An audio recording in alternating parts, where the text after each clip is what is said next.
Hey everyone, it's Neon Polygons, and I want to do a quick video in regards to The Flash for those of you who are going to watch the movie this June. And I got to see the movie a few months ago back at CinemaCon, and it was an amazing experience. To me, it's not just one of the best DC films ever made, if not the best DC film, but I actually think it's one of the best comic book films out there, bar none. Now, will it be on the level of The Dark Knight? Definitely not. I don't think it's on the level of Infinity War Endgame, but it's not far behind. I actually think for a film that was, really meant to be a standalone film and like kind of a one and done, The Flash was I think just as an incredible of a film uh, that almost feels like the first time I saw the original Spider-Man or Spider-Man 2 with Tobey Maguire, X2, X-Men United. Uh, Definitely had that sense of like just awesomeness after watching Batman Begins. And I think The Flash, the reason I enjoyed it so much was because there were a few films that I saw before going into CinemaCon that helped me really enjoy the experience of The Flash. And I want to do a video because I know everyone's going to be doing reviews about like what they think, and the early buzz that everyone's saying about The Flash is exactly what I'm saying, which is it's a great movie. I think again, even if you're not a big comic book fan or a big superhero fan, you will love The Flash. But I do think you will enjoy it even more if you watch these films before going into the theater. And all these films that I'm about to mention, I feel are uh, almost in a way necessary before watching The Flash to really get the most out of it. The first and I think most obvious film that people should watch before watching The Flash is Man of Steel. I don't think it's any secret that in this film, one of the big, technically not the main antagonist, but it's General Zod from Man of Steel, the movie that kind of kicked off the entire DCEU.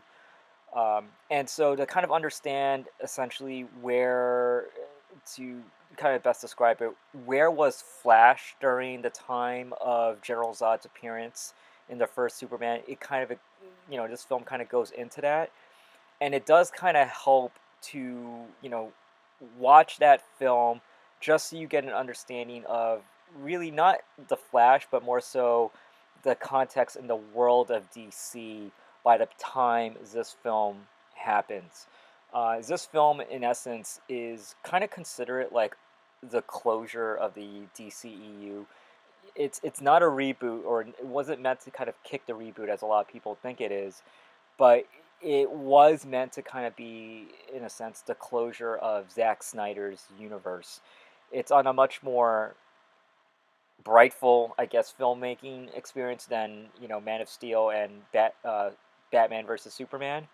But uh, if you want to get the full understanding of this universe, it definitely helps to, well, not even helps, it's almost like a requirement to have watched Man of Steel. And really, it's just to, number one, know the context of the main antagonist. And up until the film Man of Steel, the best way to kind of think about it was this world of superhuman beings and power beyond measure. It didn't really exist in this world. It doesn't like that whole concept of like super powered beings. It doesn't exist in this world until Man of Steel, and so a lot of the film, The Flash, it essentially revolves around like, look, the Flash has got to put together a team of fighters that can stand up to Zod, that can stand up to, um, you know, beings that are just immensely powerful. And one of the things to kind of know is that um, in this film, Zod's intentions are different. In Man of Steel, it was like he was awakened by essentially Superman turning on his distress, not distress. He turned on a distress signal in a crashed ship, and that in essence is what allowed Zod to discover Earth. once he gets to Earth, essentially he wants to kind of uh, team up with Superman, or more or less kind of kill Superman, because Superman holds uh, essentially the context, or what they call like the blueprint for recreating the the DNA code for future Kryptonians. In this film, it's slightly different, General Zod, because Superman does not exist in this film, um, and it's one of those things to just kind of watch that film, watch Man of Steel, so you just have an understanding of just the universe. The next film I'm actually going to bring up is a film that is not even in the DCEU. It's not even it's uh, a live action film, but it actually the animated film um, Flashpoint, um, and it is the uh, I would say this film is more or less kind of a somewhat a retelling of that story, but not exact. There's definitely a lot of parallels to it. The movie Flashpoint, uh, it's in essence kind of a shortened version of the comic arc, in which the Flash goes back in time and he changes things, and I don't want to say the villains are the same, but a lot of, I guess, the what happens in the animated film more or less happens in the live action film. Obviously, he goes looking for a superpowered being, and that's where he comes across Supergirl. In Flashpoint, the Flash ends up in a universe where things are completely different, and he realizes, hey, like I need Superman, and he goes out to seek Superman in that film, but it doesn't turn out to what he was expecting. There's a different Batman in that universe, just like how in the upcoming film The Flash, there is a different Batman than the universe that we currently know, which is the Ben Affleck Batman.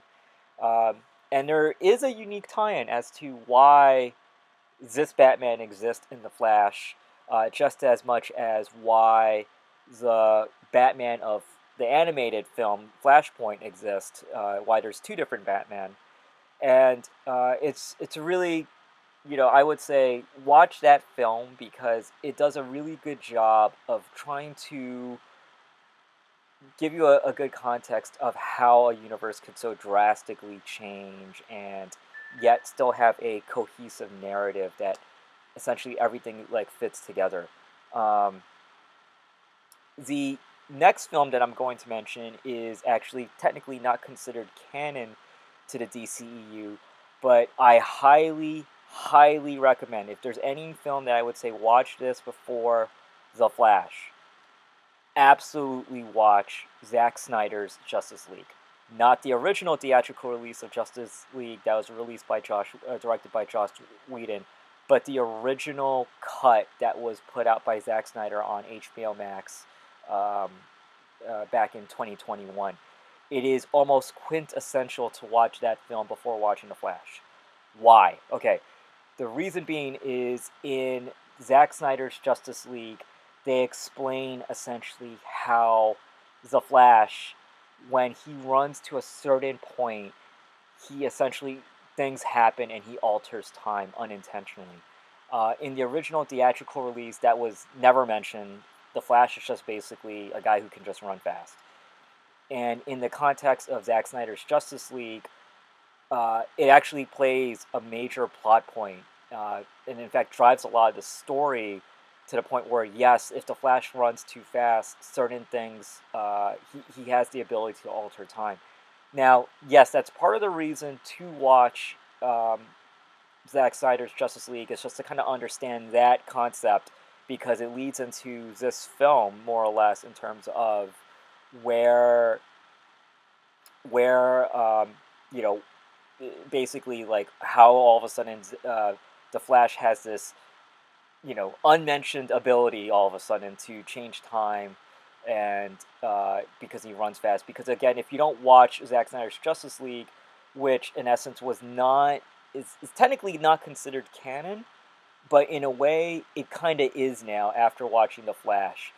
Uh, and you'll have a greater appreciation for the Flash after watching Zack Snyder's Justice League, just as much as you'll have a greater appreciation for Zack Snyder's Justice League after watching The Flash. The reason being you need to watch Zack Snyder's Cut is because, in essence, that is now considered an alternate universe.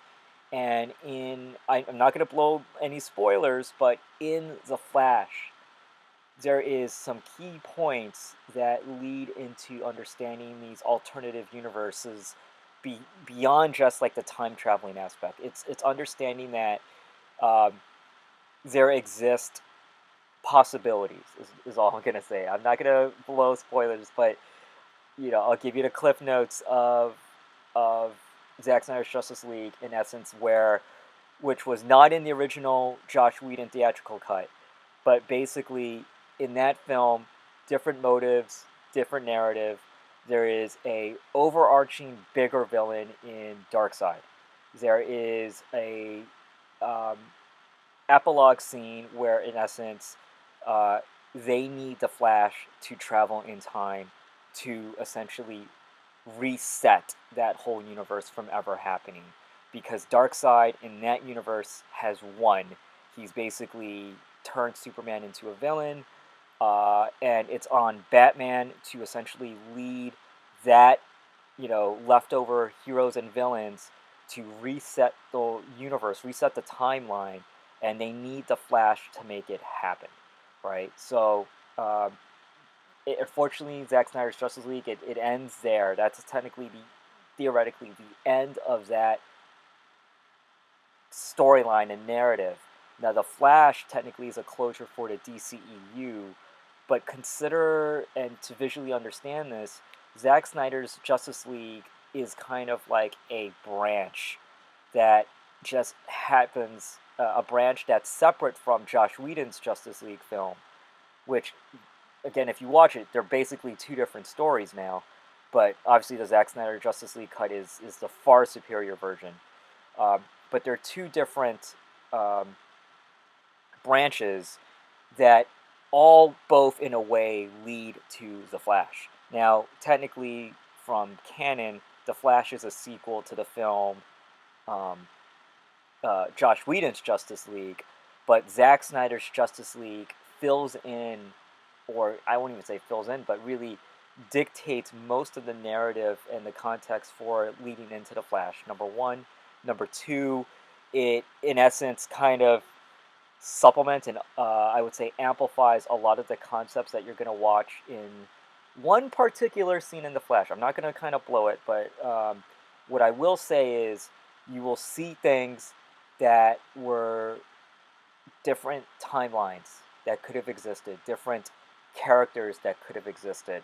The Flashpoint cartoon animated film definitely also does, add to this, but I think if you want to have an understanding of where this universe is coming from, where this cinematic universe is all leading to, it was supposed to revolve around the Zack Snyder Justice League cut, and in a way, it does allude to it.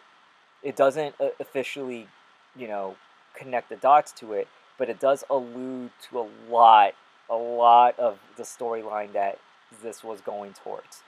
And obviously Ben Affleck from the the Zack Snyder's Justice League cut, he's still back in the Flash, as is you can kind of say some of or a lot of the characters that were um, missing in the Josh Whedon cut, such as the character Iris, who is um, the love interest of the Flash in this Flash movie, but she's actually introduced in Zack Snyder's Justice League, but she was unfortunately cut out from the Josh Whedon cut. So there's a lot of these like characters here and there that are you're going to be like, where'd this character come from? Who's this character all of a sudden? Yes, they are kind of introduced in the Flash, but just know that they were already pre-introduced, or kind of warmed up in a sense in the Zack Snyder cut. But more importantly, watch that film because it will give you a better understanding of the Flash's time traveling abilities. Number two, it you could kind of don't consider it like the Flash as a sequel to that film. Again, the Flash is more of a sequel to the horrible Josh Whedon cut, but again, look at it and think of it as like a branch that just somehow still leads to the Flash. Um, and the Zack Snyder's Justice League cut really sets the tone for, you know, think about it as like these world-ending possibilities, uh, that things on that magnitude, and it leads to the Flash, and it just gives the Flash so much more at puts so much more at stake in that film once you watch it, if you know the background of the Zack Snyder Justice League. And lastly, just watch it because again, as I'm mentioning, all these alternative timelines, all these possibilities, and I say that with like, you know, in quotation marks because I don't want to blow spoilers here, but they come from Zack Snyder's Justice League. Zack Snyder's Justice League is basically one of the possibilities that could have happened and in correlation with the Flash film. Whew! Okay. The last thing that I'll mention in terms of what you need to watch is essentially two films that will kind of merge into ones. Obviously, the Michael Keaton Batman is back, so I would obviously watch Batman, the original Batman '89, but really watch Batman Returns. I think a lot of people will probably ask, "Wait, isn't it the same thing? It doesn't make a difference." There is kind of a tie-in here. The short answer is this Batman in the Flash's universe. Yes, it is the Batman. It's Batman '89. It is the Michael Keaton Batman and of that those films, and it is technically this world takes place in the world of Batman '89, right? Just to kind of give you like what universe is in. It's the universe of Batman '89. Now, how does it get to that point? It's important to know from a time standpoint that Batman is actually from 1989. Okay? If you were to understand, okay, wait, this doesn't make sense. What about Batman, Ben Affleck Batman? Batman, Ben Affleck Batman started in 2013. Is the best way for me to put it. Uh, that Batman only occurred as recently as whatever the 2010s or early 2000s, if you want to think about that. Batman '89, or in this universe, the Flash's universe, Batman started and existed in 1989. So he, at this point, is much older. It is a different Batman. It is still Bruce Wayne. Just he's in this universe for whatever reason. Bruce Wayne came into existence much earlier in the timeline, and by the time 1989 happened, you know, Batman was already a 30-something-year-old man. You know, 40 years later, whatever, 30, 40 years later, the Batman in this universe that The Flash takes place in is now 70. So it's important to watch those two Batman films to just understand that from a chronological standpoint, Batman had already occurred. He already existed long before the Ben Affleck Batman in the DCE universe had existed. And so it's important to watch that film to understand why is number one Batman so much older? Why is it like a completely different Batman? But the bigger context here for me to kind of explain to you in the story is that this Batman is basically retired, okay? And why is he retired? He's retired because it's been a long time, right? And it's important to watch Batman Returns because it kind of explains why all of a sudden Batman went into kind of a reclusive period. Um, it goes into understanding that the Batman Forever and the Batman and Robin films, the ones with Val Kilmer and George Clooney, those Batmans were actually different universes. So we like to think before, you know, the reset of Batman Begins, you know, most people were under the notion that Batman Forever was Batman 3 and Batman and Robin was Batman 4. What this film essentially explains was after Batman Returns, that was it. That was the end of that universe until this Flash film, right? The Batmans of Forever, Val Kilmer's Batman, and the Batman of Batman and Robin, which was George Clooney, different Batman, different universes, both of them. Whereas this one, as I just mentioned, um, Batman Returns, that was the end and closure of that Batman in 1992. And after that, he goes into essentially a reclusive period where he's no longer, you know, trying to be the big fighter he once was. He's jaded. And it's important to understand how that film ended off. He ended off kind of in a heartbroken mode because, Catwoman had died. He beat the Penguin, and, for the most part, the Penguin was the finale. That was it. That was like the last big bad. And that Batman had gone above and beyond, and it kind of broke him, in essence. Batman, after Batman Returns, it broke him. So by the time you get to the Flash, and the Flash is trying to look for the Batman in that universe, he almost disappeared for a good 30 years because he didn't exist anymore. And so it's, I would say it is really important to watch Batman Returns more so than Batman 89, because Batman Returns just kind of leaves you off. Once you watch that film, you kind of get the closure that Michael Keaton, he was finished. He was done after Catwoman had died, after he beat the Penguin in kind of a solemn fashion, and the film was a darker tone, and that was it.